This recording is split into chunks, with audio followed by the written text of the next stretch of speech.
ഈ ഉലുവ കഴിക്കുന്നതുകൊണ്ട് നമുക്ക് വണ്ണം കുറയ്ക്കാൻ പറ്റുമോ? ബദാം കഴിച്ച് നമ്മുടെ ഓവർ വെയ്റ്റും ചാടിയ വയറും അകത്തോട്ട് കയറ്റാൻ പറ്റുമോ? വണ്ണം കുറയ്ക്കാൻ എന്തെങ്കിലും മരുന്നുകളുണ്ടോ?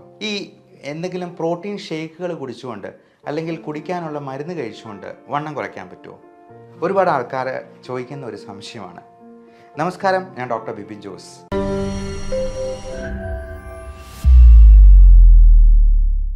വണ്ണം കുറയ്ക്കാൻ ഒരു പ്രത്യേക തരത്തിലുള്ള മരുന്ന് ഇന്ന് അവൈലബിൾ ആണ്. അത് ഫാറ്റ് ബേൺ ചെയ്യാനായിട്ട് നമ്മളെ സഹായിക്കുന്ന ആൽഫ സൈക്ലോഡെക്സ്ട്രിൻ എന്ന് പറയുന്ന ഒരു തരത്തിലുള്ള പ്രത്യേക മരുന്ന് നമ്മൾ ഭക്ഷണത്തിന് മുൻപ് ഓരോ ടാബ്ലറ്റ് രൂപത്തിൽ 3 നേരം കഴിച്ചെന്നാൽ ഈ പറഞ്ഞ വണ്ണം കുറയ്ക്കാനായിട്ട് സഹായിക്കുന്ന FDA അപ്രൂവ്ഡ് ആയിട്ടുള്ള ഒരു മരുന്ന് തന്നെയാണ്. ഫുഡ് ആൻഡ് ഡ്രഗ് അഡ്മിനിസ്ട്രേഷൻ എന്ന് പറയുന്ന ഔദ്യോഗിക സംഘടനയുടെ അംഗീകാരം ലഭിച്ചിട്ടുള്ള ഒരു മരുന്ന് തന്നെയാണ് ഈ ആൽഫ സൈക്ലോഡെക്സ്ട്രിൻ. അത് നമ്മൾ 3 നേരമാണ് കഴിക്കേണ്ടത്. സ്റ്റാർച്ച്, കാർബോഹൈഡ്രേറ്റ് കഴിക്കുന്നതിന് മുൻപ് ഇത് കഴിക്കണം. അതിൻ്റെ കൂടെ 2-3 ഗ്ലാസ് വെള്ളം കൂടെ കുടിക്കുക. കൂടാതെ ഈ മരുന്നുകൾക്ക് പ്രത്യേകമായിട്ടുള്ള ഗുണം വെച്ചാൽ അത് കാർഡിയോ വാസ്കുലർ ഹെൽത്ത് ബെനിഫിറ്റ്സ് ഉണ്ട്. കൊളസ്ട്രോൾ ലെവൽ കുറയ്ക്കാനായിട്ട് സഹായിക്കും. പ്ലേക്ക് ഫോർമേഷൻ കുറയ്ക്കാനായിട്ട് സഹായിക്കും. ഇതേ സാധനം തന്നെ നമുക്ക് നമ്മുടെ ഭക്ഷണത്തിൽ തന്നെ ഉൾപ്പെടുത്താൻ പറ്റും.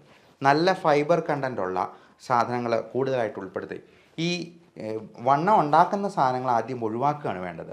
ഉദാഹരണത്തിന് മധുരം, അതുപോലെ ഈ ബേക്കറി സാധനങ്ങളിലുള്ള മിക്കവാറും മധുരമുള്ള സാധനങ്ങളിലൊക്കെ ഹൈ ഫ്രക്ടോസ് കോൺ സിറപ്പാണ്, പഞ്ചസാരയേക്കാൾ വില കുറഞ്ഞ ഒരു വസ്തു.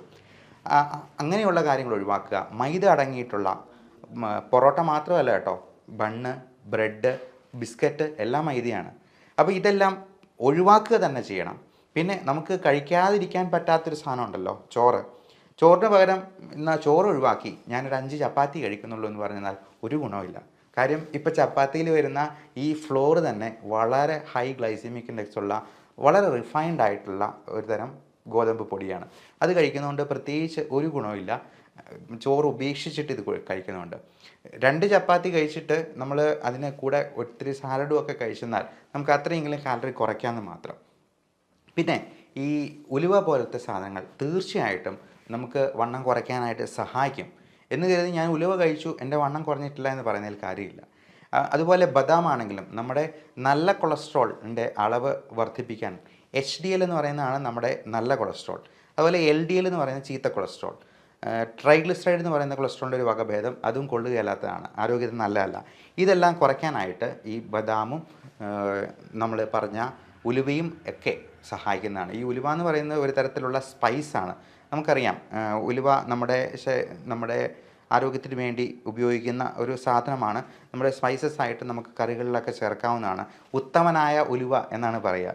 അപ്പോൾ ഇങ്ങനെയുള്ള കാര്യങ്ങളൊക്കെ ഉപയോഗിക്കുന്നത് തീർച്ചയായിട്ടും നമ്മുടെ ആരോഗ്യത്തിനെ സഹായിക്കുന്നതാണ്, വെയിറ്റ് കുറയ്ക്കാനായിട്ട് സഹായിക്കുന്നതാണ്.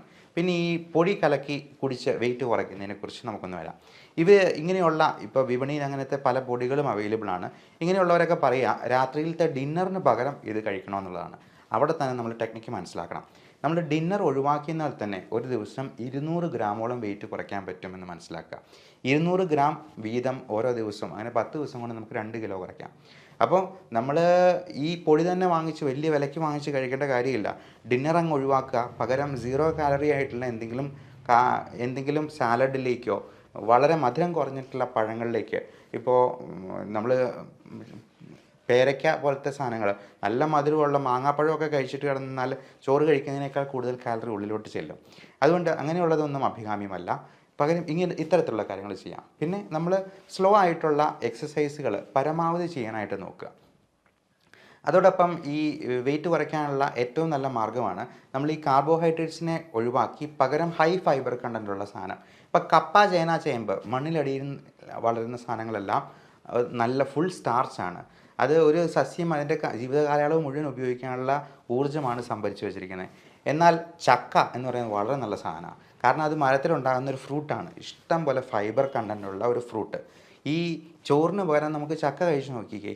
ചക്ക കഴിച്ചിട്ട് ഷുഗർ ഉള്ളവരാണെന്നുണ്ടെങ്കിൽ ചക്ക കഴിച്ചിട്ട് അതിന് ശേഷം 2 മണിക്കൂർ കഴിഞ്ഞിട്ടുള്ള ഷുഗറും പിറ്റേ ദിവസം രാവിലെയുള്ള ഷുഗറും ഒന്ന് ചെക്ക് ചെയ്ത് നോക്കണം. ഉറപ്പായിട്ടും നിങ്ങൾക്കൊരു 50 മില്ലിഗ്രാം എങ്കിലും ഷുഗറിൽ കുറവ് കാണിക്കുന്നതായിട്ട് കാണാം മറ്റ് ദിവസങ്ങളെ അപേക്ഷിച്ച്. ഇപ്പോൾ ചോറ് കഴിച്ചിട്ടും അല്ലെങ്കിൽ ചക്ക കഴിച്ചിട്ടുമുള്ളത് നോക്കുക. ഇങ്ങനെയുള്ള സാലഡ് കൂടുതലായിട്ട് കഴിക്കുന്നത് അതിനെ ദഹിപ്പിക്കാൻ നമ്മൾ കൂടുതലായിട്ട് ഊർജ്ജം ചിലവാക്കേണ്ടിയും വരും. അതുകൊണ്ട് അത് കഴിക്കുന്നത് നമുക്ക് കൂടുതലായിട്ട് ഈ ഊർജ്ജം ചിലവാക്കിപ്പിക്കാനും അങ്ങനെ വെയിറ്റ് കുറയ്ക്കാനായിട്ടും സഹായിക്കുന്നതാണ്. അപ്പം വെയിറ്റ് കുറയ്ക്കേണ്ടത് വളരെ അത്യാവശ്യമാണ്. അതിന് വേണ്ടുന്ന കുറച്ച് എക്സസൈസുകളും മാർഗ്ഗങ്ങളും ഉണ്ട്. അതും നമുക്ക് വഴിയെ ഡിസ്കസ് ചെയ്യാം. എല്ലാവർക്കും നല്ല ആരോഗ്യം ആശംസിക്കുന്നു. നന്ദി, നമസ്കാരം.